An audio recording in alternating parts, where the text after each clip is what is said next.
Hello everyone, DVS ম্যাডামের ক্লাসে তোমাদের সকলকে স্বাগতম। আমি ডিভিএস ম্যাডাম। সবার আগে চ্যানেলটা সাবস্ক্রাইবের পর প্রত্যেকের নোটিফিকেশন অন রাখবে, যাতে যখন যখন ভিডিও আপলোড হোক তোমাদের কাছে পৌঁছে যায়।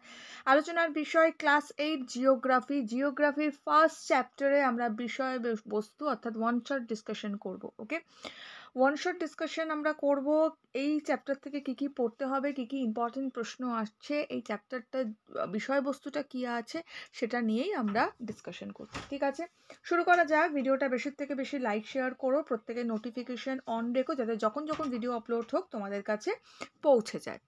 বাংলার মোটামুটি আলোচনা আমি করে দিয়েছি। বাংলার প্রথম চ্যাপ্টার বোঝাপড়ার প্রশ্ন উত্তর, বোঝাপড়া লাইন ভিত্তিক আলোচনা, এছাড়াও আমাদের সমস্ত গল্প প্রশ্ন আলোচনা আমি করে দিয়েছি। বাংলা হিস্ট্রি সেকেন্ড চ্যাপ্টার পুরো কমপ্লিট হয়ে গেছে, এখনও পর্যন্ত প্রশ্ন উত্তর দিয়ে দিয়েছি আমি তোমাদের।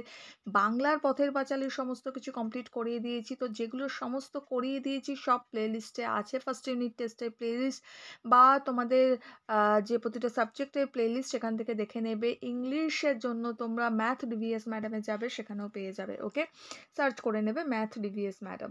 যাই হোক, এখন আমরা জিওগ্রাফিটার ওয়ান শট ডিসকাশন করছি। বিষয়বস্তুটা কি আছে ফার্স্ট চ্যাপ্টারে শোনো।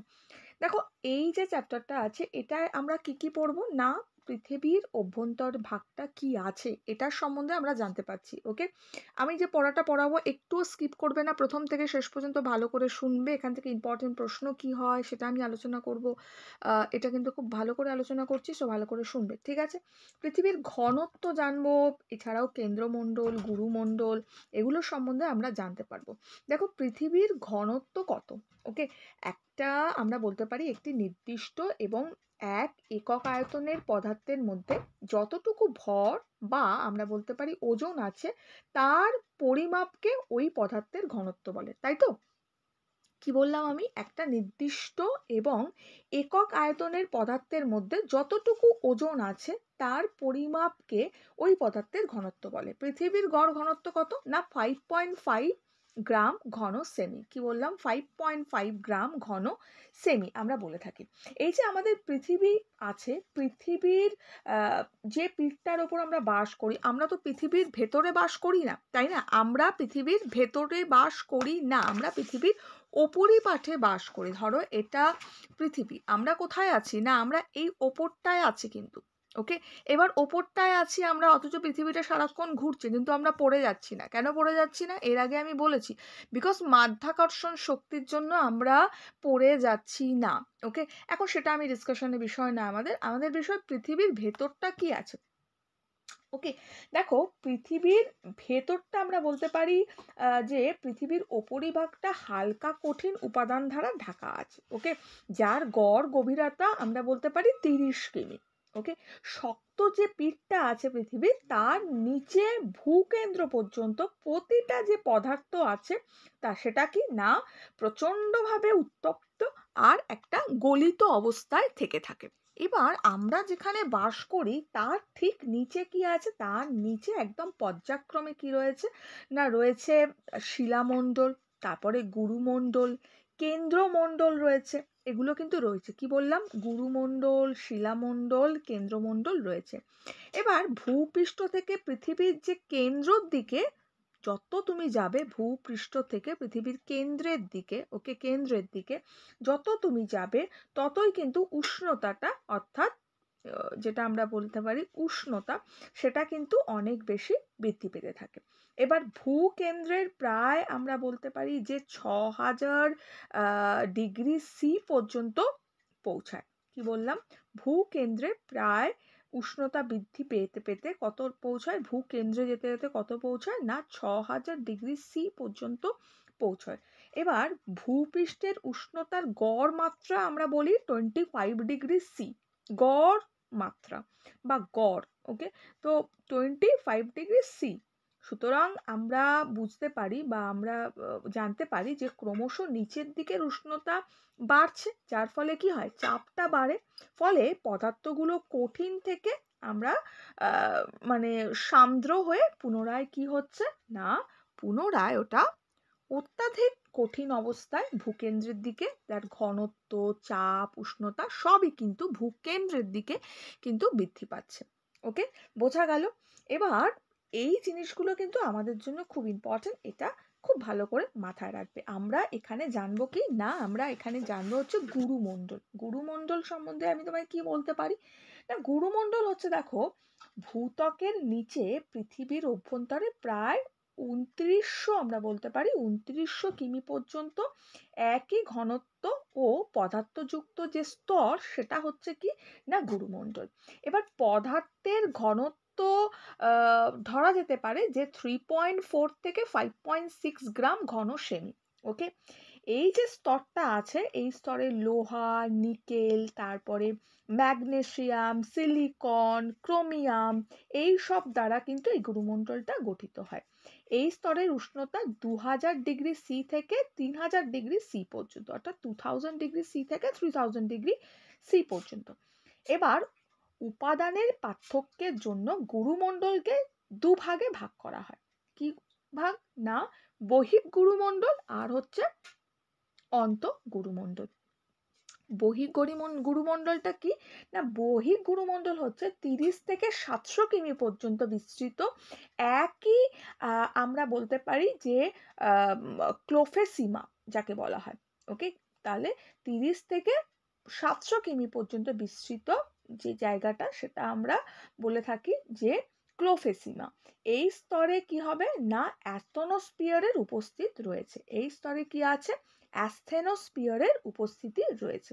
আর অন্তঃগুরুমণ্ডলটা কি, বহিঃগুরুমণ্ডলটা বোঝা গেল যে 30 থেকে 700 পর্যন্ত যে স্তরটা, এটা আমরা নাম দিয়ে থাকি যে ক্লোফেসিমা, যেই স্তরে কি আছে না অ্যাস্থেনোস্ফিয়ারের উপস্থিতি আছে।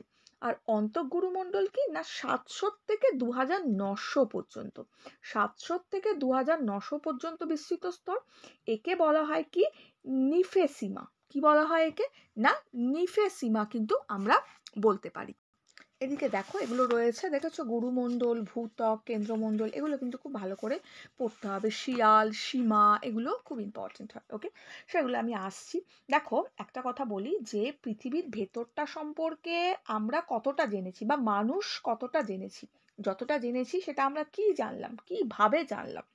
দেখো আমরা ভেতরটা সম্পর্কে জানতে পেরেছি, এবার জানতে পেরেছি কি এর প্রধান দিকগুলো কি কি না, মাধ্যাকর্ষণ শক্তি, মাধ্যাকর্ষণ শক্তি, আচ্ছা অভিকর্ষজ তরঙ্গ, তারপরে পৃথিবীর যে চৌম্বকত্ব সেটা, তড়িৎ প্রবাহ সম্বন্ধে জেনেছি, তারপরে ভূমিকম্প তরঙ্গের গতিবিধি সম্পর্কে জেনেছি, আগ্নেয়গিরির থেকে যে অগ্নিদ্গম হয় বা অগ্নিৎপাত হয় সেটা আমরা জেনেছি। ওকে, সমুদ্র গর্ভে যে খনি খনন, ওকে, উষ্ণ প্রসবন, তারপরে মূল্যবান খনিজ সব কিছু, এগুলো কিন্তু আমরা পৃথিবীর ভেতর সম্পর্কে এইসব তথ্য আমরা জানতে পেরেছি, তাই তো এগুলো আমাদের পক্ষে জানা সম্ভব হয়েছে এখনো পর্যন্ত। এবার একটু তোমাদের সঙ্গে আমি আলোচনা করি যে শিয়াল আর সীমাটা, আমি যে বললাম শিয়াল আর সীমাটা কি। দেখো সীমা আমরা বলতে পারি যে মহাসাগরের নিচে প্রায় 5 কিমি গভীরতা পর্যন্ত ভূত্বক প্রধানত কি না সিলিকন এবং ম্যাগনেসিয়াম দিয়ে তৈরি হয়। এবার ভূত্বকের এই স্তরটাই কি না সীমা নামে আমরা জানি। এই স্তর তুলনামূলক অনেকটা বেশি ভারী হয়। এটা প্রধানত বলতে পারি আমরা ব্যাসল্ট জাতীয় আগ্নেয়শিলা দিয়ে গঠিত হয়ে থাকে। এই স্তরের একটা ঘনত্ব হয়ে থাকে, তো এই স্তরের ঘনত্ব আমরা বলতে পারি 2.9 গ্রাম ঘন সেমি। কি বললাম, 2.9 গ্রাম ঘন সেমি। এবার শিয়াল কাকে বলে, এবার প্রশ্ন আসে আমাদের, আমরা তো জানলাম যে সীমা কাকে বলে, শিয়ালটা কি। দেখো শিয়ালটা আমরা বলতে পারি যে মহাদেশের নিচে প্রায় 60 কিমি গভীরতা পর্যন্ত ভূত্বক কি না প্রধানত সিলিকন আর অ্যালুমিনিয়াম দিয়ে তৈরি হয়ে থাকে বা গঠিত হয় বলতে পারি। এবার ভূত্বকের এই যে স্তরটার কথা আমি বললাম এটাই শিয়াল নামে পরিচিত। মহাদেশের নিচে 60 কিমি গভীরতা পর্যন্ত ভূত্বক সিলিকন আর অ্যালুমিনিয়াম দিয়ে তৈরি হয়, এটাই শিয়াল নামে পরিচিত। ভূত্বকের এটি কি না ওপরের স্তর, গ্রানাইট জাতীয় আগ্নেয়শিলা এই দিয়েই এই স্তরটা গঠিত হয়। এই স্তর সীমার চেয়ে অনেকটা বেশি হালকা আর মানে আমরা বলতে পারি যে না হালকা নয়, সরি ভুল বললাম, এই স্তরটা সীমার চেয়ে হালকা নয় এবং এই স্তরটাকে এতটুকু আমরা বলতে পারি যে সমুদ্রের নিচে এই স্তরটা সমুদ্রের নিচে এই যে স্তরটা আছে নেই, যাকে বলতে পারি। অর্থাৎ আমরা বলতে পারি যে এই স্তরটা সীমার চেয়ে হালকা, আর এই স্তরটা কি না সমুদ্রের নিচে অবস্থান করে না। যেমন আমরা জানলাম যে সীমাটা কি ছিল না মহাসাগরের নিচে ছিল 5 কিমি গভীরতা পর্যন্ত, আর শিয়ালটা কি না মহাদেশের নিচে 60 কিমি গভীরতা পর্যন্ত। শুধু এটা মাথায় রেখো, সমুদ্রের নিচের সঙ্গে এটা কিন্তু কোনো মানে অবস্থান করে না, বা সমুদ্রের নিচে এই স্তরের উপস্থিত নেই। আর এই স্তরটা সীমার চেয়ে কিন্তু হালকা নয়। ওকে, এটা হচ্ছে আমরা জানলাম সীমা আর শিয়াল সম্পর্কে। এবার একটা কথা বলবো, সেটা হচ্ছে আমি তোমাদের বলেছিলাম একটু আগে অ্যাস্তনোস্ফিয়ারের কথা। তো অ্যাস্তনোস্ফিয়ারটা কি অলরেডি আমি এর আগের ক্লাসে তোমাদের এটা ডিসকাশন করেছি, তবু একটু বলে দিচ্ছি যে অ্যাস্তনোস্ফিয়ারটা কি না শিলামণ্ডলের নিচে এবং গুরুমণ্ডলের উপরে যে উত্তপ্ত, ফুটন্ত, গলিত এবং নমনীয় স্তর দেখা যায়। ওকে, তো তাকে আমরা বলতে পারি যে অ্যাস্তনোস্ফিয়ার, সেটাই। তাহলে মনে থাকবে কি বললাম, যে শিলামণ্ডলের নিচে এবং গুরুমণ্ডলের উপরে যে উত্তপ্ত, ফুটন্ত, গলিত, নমনীয় স্তর আমরা দেখতে পাই তাকে আমরা অ্যাস্তনোস্ফিয়ার বলে থাকি। আর এই স্তর কিন্তু একটা কথা মাথায় রাখবে, যে এই স্তর গলিত ম্যাগমার পরিচলন স্রোতের জন্যই কিন্তু ভূ আন্দোলন হয়। এই স্তরে কি হয় না গলিত ম্যাগমার পরিচলন স্রোতের জন্যই ভূ আন্দোলন হয়ে থাকে। ওকে, আরেকটা জিনিস এই চ্যাপ্টার থেকে আমরা জানবো, সেটা হচ্ছে ম্যাগমা আর হচ্ছে লাভা, এর মধ্যে ডিফারেন্সটা কি বা তফাৎ বা পার্থক্যটা কি আছে। দেখো, ম্যাগমা আর লাভা আমরা বলতে পারি ম্যাগমা হলো ভূগর্ভের প্রচণ্ড চাপ তাপে গ্যাস বাষ্প মিশ্রিত পদার্থের গলিত অবস্থা। কি বললাম? ম্যাগমা হলো প্রচণ্ড ভূগর্ভের প্রচণ্ড চাপ তাপে গ্যাস বাষ্প মিশ্রিত পদার্থের গলিত অবস্থা।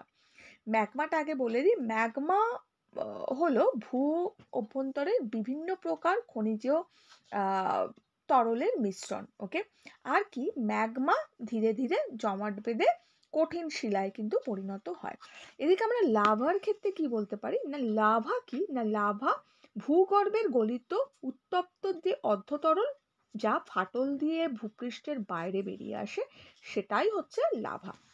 লাভা হলো ভূপৃষ্ঠের গলিত বিভিন্ন খনিজ তরল ও কঠিন মানে মিশ্রণ, কঠিনের মিশ্রণ আমরা বলতে পারি। লাভা কি না ভূপৃষ্ঠের গলিত বিভিন্ন খনিজের তরল ও কঠিনের মিশ্রণ। আর লাভা দ্রুত জমাট বেঁধে কঠিন শিলায় কিন্তু পরিণত হয়। মনে থাকবে কথাটা। তাহলে এই হচ্ছে ডিফারেন্সেস। একদিকে আমরা জানছি ম্যাগমা ভূগর্ভের প্রচণ্ড চাপ ও তাপে গ্যাস বাষ্প মিশ্রিত পদার্থের গলিত অবস্থা। এদিকে লাভা কি না ভূগর্ভের গলিত উত্তপ্ত অর্ধতরল যা ফাটল দিয়ে ভূগর্ভের বাইরে বেরিয়ে আসে। আমরা জানলাম ম্যাগমা ধীরে ধীরে জমাট বেঁধে কঠিন শিলায় পরিণত হয়, আর লাভা দ্রুত জমাট বেঁধে কঠিন শিলায় পরিণত হয়।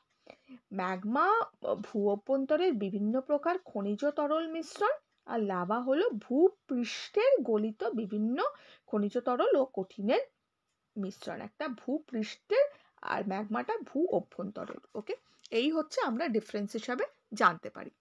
আরেকটা কথা আমি বলে দিই এখানে, জেনে রাখো যে কি না পৃথিবীর কেন্দ্রে থাকা পদার্থগুলির কিন্তু ঘনত্ব অনেক বেশি হয়ে থাকে। ঠিক আছে, এটা কিন্তু মাথায় রাখবে যে পৃথিবীর কেন্দ্রে যে পদার্থগুলো থাকে তার ঘনত্বটা অনেক বেশি আমরা বলতে পারি। পৃথিবীর উৎপত্তির সময় মাধ্যাকর্ষণ শক্তির টানে কি হয়েছিল না ভারী পদার্থগুলো, যেমন আমরা বলতে পারি লোহা, নিকেল, এই ধরনের। ওকে, তো এগুলো নিচের দিকে চলে যায় এবং যত ওপরের দিকে ওঠা যায় ততই হালকা পদার্থগুলো সেখানে জমা হতে থাকে, যেমন ভূত্বকের সিলিকা, তারপরে অ্যালুমিনিয়াম, এগুলো।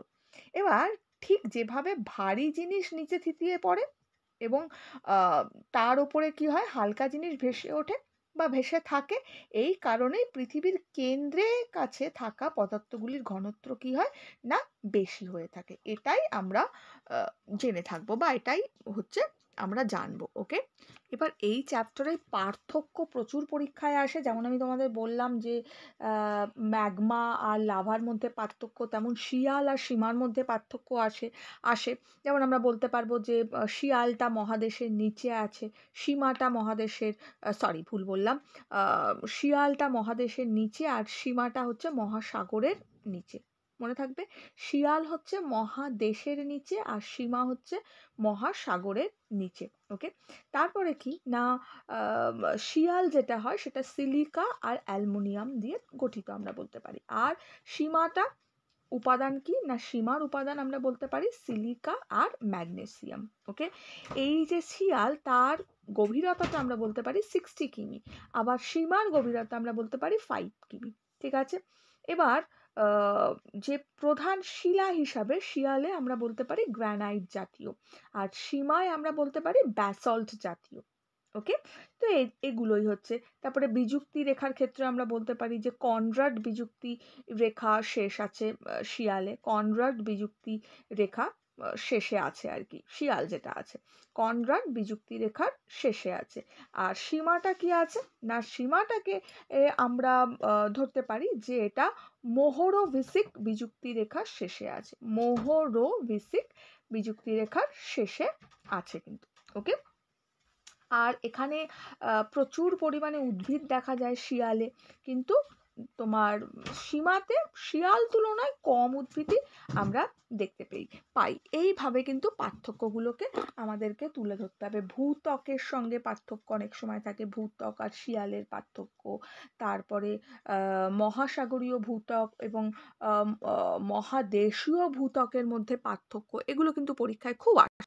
আরেকটা প্রশ্ন আমাদের খুব এসে থাকে যে গিজার সৃষ্টির কারণগুলো কি কি। গিজার সৃষ্টির কারণ তো আমরা কি বলতে পারি না, ভৌমজল খুব গভীরে গেলে ম্যাগমার প্রচণ্ড তাপে তা কি হয় না অত্যাধিক গরম হয়ে গিজার সৃষ্টি করে। ওকে, এবার অত্যন্ত উষ্ণ জল পরিচলন প্রক্রিয়ার উপরের দিকে উঠতে থাকায় এর কিন্তু সৃষ্টি হয় গিজার যেটা বলতে পারি। ওকে, আর ভূগর্ভের প্রচণ্ড উত্তপ্ত জলে বাষ্পের চাপ অত্যাধিক হলে কিন্তু তা প্রসবন রূপে উৎক্ষেপিত হয়, যার ফলেও কিন্তু এই ঘটনা ঘটে থাকে।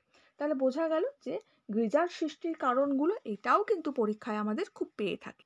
আমরা কিন্তু পৃথিবীর কেন্দ্র পর্যন্ত কখনোই যেতে পারি না। কেন যেতে পারি না খুব ভালো করে এটা বুঝতে পারলে আশা করি।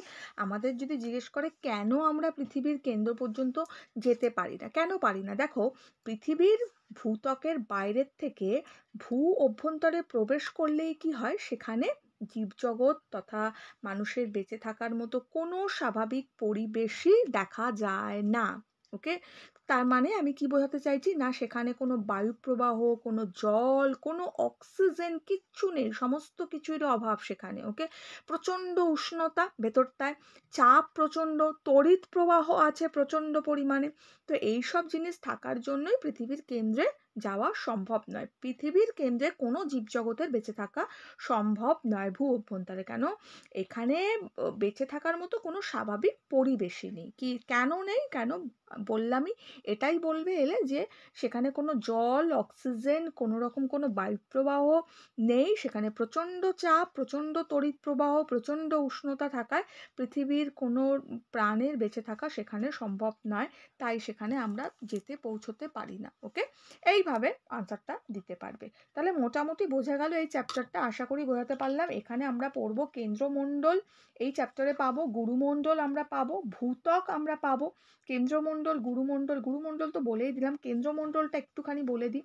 দেখো কেন্দ্রমণ্ডলটা কি, পৃথিবীর প্রচণ্ড মাধ্যাকর্ষণ শক্তির প্রভাবে কেন্দ্রের চারিদিকে বেষ্টনকারী যে ঘন ভারী পদার্থের দ্বারা গঠিত স্তরটা, সেটাকে আমরা কেন্দ্রমণ্ডল বলে থাকি। এই স্তরের ঘনত্ব সব থেকে বেশি হয়, বিকজ এটা কেন্দ্র, একদম মাঝখান যাকে বলা হয়। এখানকার গড় উষ্ণতা মোটামুটি 5000 সি। পৃথিবীর আবর্তন গতির দ্বারা মানে সৃষ্টি হওয়া প্রচণ্ড ঘূর্ণন বেগের ফলে এই স্তরের সান্দ্র লোহার যে বৈদ্যুতিক স্রোতের সৃষ্টি করেছে। মনে থাকবে প্রচণ্ড ঘূর্ণন বেগের ফলে এই স্তরের সান্দ্র লোহা যে বৈদ্যুতিক স্রোতের সৃষ্টি করেছে তার থেকেই পৃথিবীর চৌম্বকত্ব তৈরি হয়েছে। পয়েন্টটা দরকার পড়ে লিখে নাও, যেটা বললাম আমি, যে আহ, তোমার পৃথিবীর আবর্তন গতির দ্বারা সৃষ্ট প্রবল ঘূর্ণন বেগের ফলে এই স্তরের সান্দ্র লোহা দন্তে সয়াকা দন্তে নয়দয় রফলা সান্দ্র লোহা যে বৈদ্যুতিক স্রোতের সৃষ্টি করেছে তার থেকেই পৃথিবীর চৌম্বকত্ব তৈরি হয়েছে। ওকে, তো এইটা ভালো করে পড়বে। বিজ্ঞানীরা বলে থাকে যে কেন্দ্রমণ্ডলকে দুটি অংশে মোটামুটি ভাগ করা যায়, একটা অন্তঃকেন্দ্রমণ্ডল, একটা বহিঃকেন্দ্রমণ্ডল। ওকে, এখানে কি থাকে না, শুধু ভারী নিকেল লোহা এগুলো থাকে। ওকে, নিফেও বলে একে, এইসব থাকার জন্য এই স্তরকে নিফে বলা হয়ে থাকে সাধারণত। তো যাই হোক, কেন্দ্রমণ্ডল মোটামুটি আশা করি ক্লিয়ার। বলো তো একটা প্রশ্ন তোমাদের করি, যে গুরুমণ্ডলের যে স্তর আছে এই স্তরের উষ্ণতা মোটামুটি কত? প্রত্যেকে কমেন্টস করবে আমাকে, ঠিক আছে? তাহলে এইগুলো পড়বে। এছাড়াও তোমাদের যে যে প্রশ্নগুলো বললাম সেগুলো ভালো করে পড়বে। আরও অনেক বড় প্রশ্ন আছে এই চ্যাপ্টার থেকে আসে, দেখতে চ্যাপ্টারটা ছোট হলেও প্রচুর প্রশ্ন পাবে, প্রচুর পার্থক্য, মানে প্রতিটা লাইন ধরে চ্যাপ্টারটা ভালো করে পড়তে হবে। আমি বড় প্রশ্ন উত্তর তোমাদের দিয়ে দেবো। কিছু পার্থক্য বলে দিচ্ছি, পার্থক্যগুলো কিন্তু অবশ্যই খুব ভালো করে পড়তে হবে, কেন পার্থক্যগুলো কিন্তু পরীক্ষায় আসে। যেমন ম্যাগমা লাভার পার্থক্য, ভূত্বক আর গুরুমণ্ডলের মধ্যে পার্থক্য, তারপরে মহাদেশীয় ভূত্বক মহাসাগরীয় ভূত্বকের পার্থক্য, শিয়াল আর সীমার মধ্যে পার্থক্য, ভূত্বক আর শিয়ালের পার্থক্য, ভূত্বক আর কেন্দ্রমণ্ডলের পার্থক্য, গুরুমণ্ডল আর কেন্দ্রমণ্ডলের পার্থক্য, এই ধরনের পার্থক্য খুব খুব খুব পাবে। কেন্দ্রমণ্ডল অন্তঃকেন্দ্রমণ্ডলের পার্থক্য, নিফেসিয়া নিফের মধ্যে পার্থক্য, বহিঃগুরুমণ্ডল অন্তঃগুরুমণ্ডলের পার্থক্য, তারপরে শিলামণ্ডল, তারপরে অ্যাস্তনোস্পিয়ারের পার্থক্য, মানে প্রতিটা পার্টকে তোমায় গুলে খেতে হবে, খুব ভালো করে পড়বে, তবে গিয়েই কিন্তু এই জিনিসগুলোকে লিখতে পারবে। মোটামুটি তোমাদের জিনিসটা বুঝিয়ে দিলাম, প্রশ্ন উত্তর আমি তোমাদের দিয়ে দেবো। এখনের জন্য এটুকু, বন্ধুদের সঙ্গে শেয়ার করো, লাইক করো, খুব ভালো থাকো, টাটা।